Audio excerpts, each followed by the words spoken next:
आज की कहानी सच्ची घटना से इंस्पायर्ड है, जहां खूनी पुलिस को गुमराह करके बचकर निकल गया। ऐसा कैसे हुआ, ये जानने के लिए वीडियो के आखिर तक बने रहे और साथ में चैनल को लाइक, शेयर, सब्सक्राइब करना ना भूले। कहानी की शुरुआत गुड़गांव में एक मर्डर से होती है, जहां एक अनजान आदमी एक दूसरे आदमी के घर में घुसकर उसका मर्डर कर देता है, वो भी एक बड़े पेचकस से। मगर जब वह खूनी खिड़की से देखता है कि घर के बाहर कुछ दारू पी के लोग लड़ रहे हैं, तब वह घर के पीछे की बैल्कनी से कूदकर दीवार टाप कर भाग जाता है। मगर उसके खून से लिपटा फिंगरप्रिंट एक गमले में लग जाता है। फिर अगली सुबह जब पुलिस वहां पहुंचती है, तब इसे चोरी का केस बोलती है। मगर तभी वहां इंस्पेक्टर शिवानी माथुर पहुंच जाती है और पुलिस वालों को डांटते हुए बोलती है कि जो बोला सब गलत है, और वह अपना सिनेरियो बताती है कि खूनी मेन गेट से ही आया था और विक्टिम खूनी को जानता था। अपनी जान बचाने के लिए विक्टिम ऊपर की ओर भागा, मगर जब खूनी को मौका मिला तब उसने किसी नोकीली चीज से वार किया और विक्टिम को मार दिया। फिर पीछे की बैल्कनी से कूदा क्योंकि ग्राउंड पर जूते के निशान बने होते हैं, और फिर दीवार टाप कर भाग गया। मगर इंस्पेक्टर शिवानी यह नहीं समझ पाती कि खूनी पीछे से क्यों भागा, वह तो मेन गेट से भी जा सकता था। यह सब बातें चल ही रही होती हैं, तभी वहां एसीपी धीरन यादव पहुंच जाता है।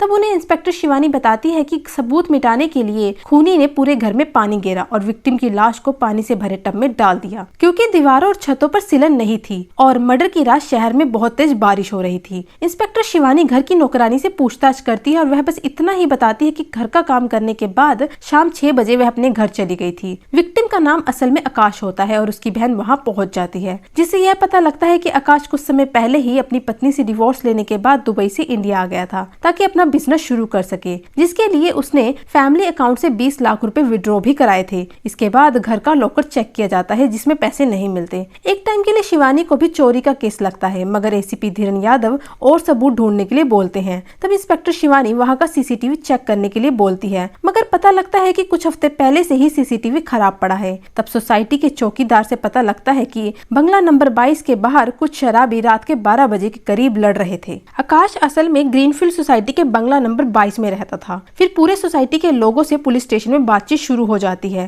तभी एक जवान लड़का यह बताता है कि कल रात 12 बजे के करीब वह उस सोसाइटी में ही था ताकि अपनी गर्लफ्रेंड के साथ समय बिता सके। वह लोग अपनी बैल्कनी पर फोटोज खींच रहे थे। उनका बंगला आकाश के बंगले के पीछे ही था। जब इंस्पेक्टर शिवानी उस लड़के के फोन पर फोटोज देखती है, तब उसे बैकग्राउंड में एक आदमी पीला कोट पहने आकाश की बैल्कनी में खड़ा दिखता है। फोटो साफ नहीं होती, मगर खूनी को पहचाना जा सकता है। इंस्पेक्टर शिवानी कोई समय खराब किए बिना एसीपी धीरन के पास जाती है। वह फोटो देखते ही उस आदमी को पहचान जाता है और वह फोटो देखकर बताता है नाम अर्जुन सेगल, उम्र 28 साल, सिविल इंजीनियर और सेक्टर 22 में रहता है। एड्रेस पता करते ही पुलिस अर्जुन को पुलिस स्टेशन लाते हैं और एक कमरे में बंद कर देते हैं। एसीपी धीरन और सब पुलिस वाले अर्जुन से पूछताछ करते हैं, जिसमें अर्जुन यह बताता है कि बुधवार या कहे मर्डर की रात को 10:30 बजे वह अपने ऑफिस में था, क्योंकि वहां पर पार्टी थी। मगर वह पार्टी से इसलिए जल्दी चला गया क्योंकि अगले दिन उसे रजिस्ट्रेशन के लिए कोर्ट जाना था, मगर तबियत खराब होने की वजह से उसने कोर्ट जाना कैंसिल कर दिया था। फिर एसीपी पूछता है कि तुम्हें ऑफिस से घर पहुंचने में रात के 2 कैसे बज गए, क्योंकि उतना डिस्टेंस तो आधे घंटे में भी पूरा किया जा सकता है।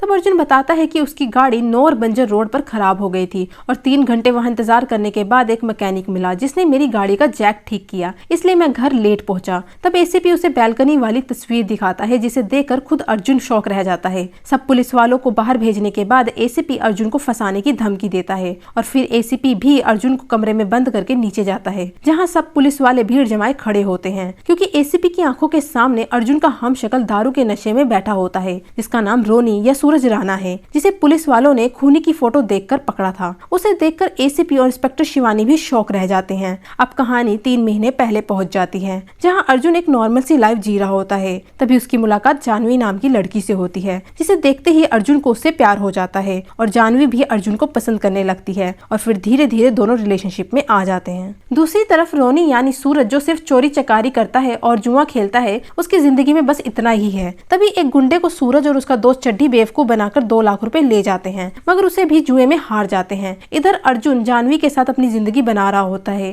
जानवी बताती है कि उसकी माँ के मरने के बाद पापा ने दूसरी शादी कर ली और पूरा परिवार दुबई चला गया, मगर उसका वहाँ मन नहीं लगा, इसलिए वह गुड़गांव वापस आ गई। इधर रोनी चड्डी की दुकान पर सील और फाइन लगने से बचा लेता है, क्योंकि रोनी को लॉ की डीप नॉलेज होती है। उसकी यह नॉलेज देखकर चड्डी भी सन्न रह जाता है। एक तरफ जानवी 3 दिन के लिए मुंबई जा रही होती है और वहीं से वह दुबई भी जाएगी अपनी फैमिली से मिलने। इस बात से अर्जुन थोड़ा दुखी होता है, इसलिए जब जानवी एयरपोर्ट पहुंच जाती है है वहाँ जाकर अर्जुन जानवी को मैरिज के लिए प्रपोज कर देता है, फिर उसका वापस आने का इंतजार करता है। दूसरी तरफ जिस गुंडे को 2 लाख का सूरज और चड्ढी ने चूना लगाया था, वह चड्ढी और सूरज को उठा लेते हैं। तब वह गुंडा 2 लाख के बदले 25 लाख मांगता है। तब सूरज उन्हें 25 लाख देने का वादा करता है, जिस वजह से दोनों छूट जाते हैं। मगर बचे कुचे पैसे सूरज फिर से जुए में हार जाता है और फिर वही गुंडा चड्ढी को फिर से उठा लेता है और सूरज को 2 दिन के अंदर पूरे पैसे लाने के लिए बोलता है। फिर हम सूरज और अर्जुन को अलग अलग जगह पर परेशान होते देखते हैं। अब यह समझ पाना मुश्किल हो जाता है कि मर्डर सूरज ने किया है या अर्जुन ने। फिर से कहानी प्रेजेंट में आ जाती है, जहां एसीपी सूरज को दूसरे कमरे में बंद करने का ऑर्डर देता है। इसके बाद एसीपी अपने दोस्त और लॉयर बिरजू को पुलिस स्टेशन बुलाता है। इधर सूरज से इंस्पेक्टर शिवानी पूछताछ शुरू करती है। सूरज अपनी अजीब अजीब हरकतों की वजह से इंस्पेक्टर शिवानी को पहले से ही खटकने लगता है। फिर शिवानी का रुमाल चुरा कर अपने मुंह पोंछता है। तब शिवानी उस रुमाल को लैब टेस्ट के लिए भेज देती है। तब बिरजू पुलिस स्टेशन पहुंचता है। तब दोनों को देखकर चौंक जाता है। फिर एसीपी उसे बोलता है कि मैं पिछले 8 साल से अर्जुन को फंसाने की कोशिश कर रहा हूँ, मैं ये मौका जाने नहीं दूंगा। तब बिरजू बताता है कि कोर्ट मंडे को खुलेगा, तुम्हारे पास सिर्फ 2 दिन है, अर्जुन के खिलाफ कोई सबूत ढूंढ लो और सूरज की पुलिस स्टेशन में होने की सारी एंट्री मिटा दो और आगे मैं संभाल लूंगा। फिर पुलिस दोनों सूरज और अर्जुन की शर्ट उतरवाते हैं और दोनों के हाथों पर खरोच का निशान होता है, जिसकी तस्वीरें ले ली जाती है। फिर दोनों का डीएनए लैब में भेजा जाता है, क्योंकि आकाश के नाखून से किसी का बाल मिला था जो किसी भी आकाश के रिलेटिव या नॉन का नहीं था। फिर आकाश के रिलेटिव को अर्जुन और सूरज की तस्वीरें दिखाई जाती हैं, मगर उसे कोई नहीं पहचानता। फिर पुलिस चड्ढी के पास जाती है, जो सूरज को पहचान जाता है। वह बताता है कि बुधवार और मर्डर की पूरी रात मेरे साथ दुकान में ही था। पुलिस का दिमाग और खराब होने लगता है, क्योंकि क्रिमिनल को ढूंढना और मुश्किल हो जाता है। फिर सीसीटीवी कैमरा चेक करने इंस्पेक्टर शिवानी जाती है। फिर वहाँ पता लगता है कि गाड़ी सच में एंटर हुई थी नौरबंजर रोड में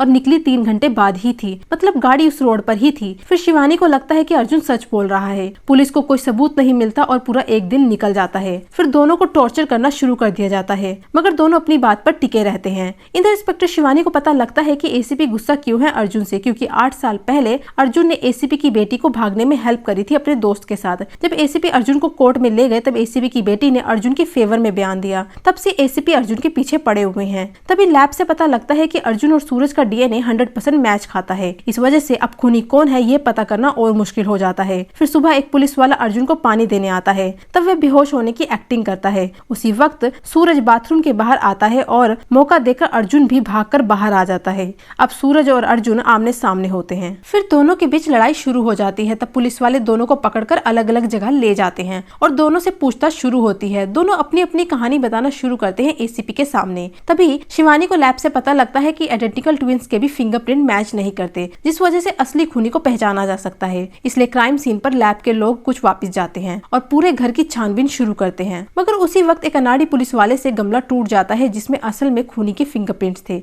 इस वजह से लैब के लोगों के हाथ कुछ नहीं लगता। अर्जुन और सूरज की कहानी से पता लगता है कि इनके माता पिता के बीच बनती नहीं थी। इनके पिता एक लॉयर थे। इनकी माता पढ़ी लिखी जरूर थी, मगर अपने हस्बैंड के मना करने की वजह से नौकरी नहीं करती थी। इनकी मदर को जुए की लत लगी थी, जिसे चाहकर भी वह छोड़ नहीं पा रही थी। इस लत की वजह से सूरज और अर्जुन के पेरेंट्स के बीच डिवोर्स हो गया, मगर फिर भी इनकी मदर इनसे मिलने इनके स्कूल पहुंच जाती थी। सूरज अपनी माँ को सही मानता था और अर्जुन अपने फादर को। जब अर्जुन के फादर को यह पता लगता है कि उनकी मदर उनसे मिलने स्कूल आती है, तब उन्होंने इनकी मदर पर परमानेंट रिस्ट्रिक्शन ऑर्डर लगवा दिया था, ताकि अर्जुन और सूरज से उनकी माँ कभी न मिल सके। इसी गम में उनकी मदर की मौत हो जाती है। इधर जैसे जैसे अर्जुन और सूरज बड़े होने लगते हैं, दोनों के बीच लड़ाई झगड़े शुरू हो जाते हैं, जिस वजह से दोनों को एंगर इशू के लिए उनके फादर ने उन्हें हॉस्पिटल में 1 साल के लिए भर्ती करा दिया था। मगर तभी पता लगता है इन दोनों में से किसी एक ने डॉक्टर की गर्दन पर पेन घुसा दिया था, मगर उस वक्त ये बता पाना कि ये किसने किया था मुश्किल था। फिर दोनों ने एक दूसरे के ऊपर इल्जाम डालना शुरू कर दिया। इनकी बातें सुनकर एसीपी और इंस्पेक्टर शिवानी का दिमाग घूम जाता है, क्योंकि एसीपी की नजर में अर्जुन दोषी होता है और इंस्पेक्टर शिवानी की नजर में सूरज दोषी होता है। जब एसीपी और शिवानी आपस में बात करते हैं, तब एसीपी उसे रात तक का समय देता है अर्जुन को बचाने के लिए। फिर इंस्पेक्टर शिवानी चड्ढी को पकड़कर लाने के लिए बोलती है,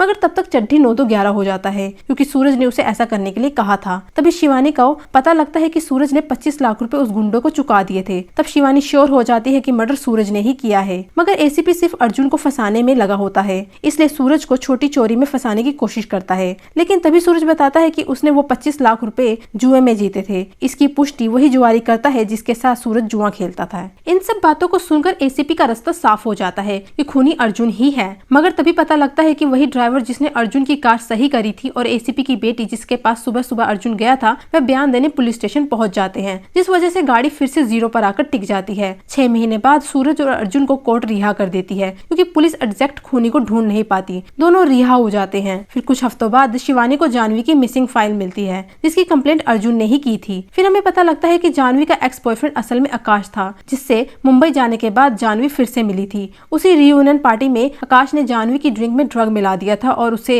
अपने घर ले जाकर उसके साथ रेप किया और फिर बार बार उसे ड्रग दे देकर उसके साथ बार बार रेप किया और बाद में उसे मारकर वहीं गाड़ दिया। जब ये बात अर्जुन को पता लगी उसने आकाश को भी मार दिया। अब आप सोचेंगे कि सूरज को ये सब कैसे पता, तो बता दे सूरज अर्जुन की जिंदगी की अपडेट हमेशा रखता था क्योंकि दोनों भाई मुसीबत आने पर एक दूसरे का साथ देते थे। जब उसे मर्डर और पुलिस केस के बारे में पता लगा तब जानबूझकर नशे की हालत में पुलिस स्टेशन आ गया और जानबूझकर शिवानी को इरिटेट किया ताकि वो उसे खूनी समझे। जब दोनों के बीच लड़ाई हुई तभी सूरज ने अर्जुन को अपना प्लान समझा दिया था। दोनों ने पुलिस को जानबूझकर गुमराह किया, मगर जब तक ये बात इंस्पेक्टर शिवानी समझती बहुत देर हो चुकी थी क्योंकि शिवानी के हाथों भी एक गलती हुई थी। उसने ड्राइवर नकली पेश कर दिया था, इस वजह से अब वह भी कुछ नहीं कर सकती थी। इसके बाद दोनों फिर अपने अपने रास्ते निकल जाते हैं और यहीं पर फिल्म खत्म हो जाती है। ऐसे बहुत से केसेस हुए हैं दुनिया में जहां मुजरिम जुड़वा होने की वजह से आसानी से बचकर निकल गया। चैनल को लाइक शेयर सब्सक्राइब करना ना भूले। Thank you.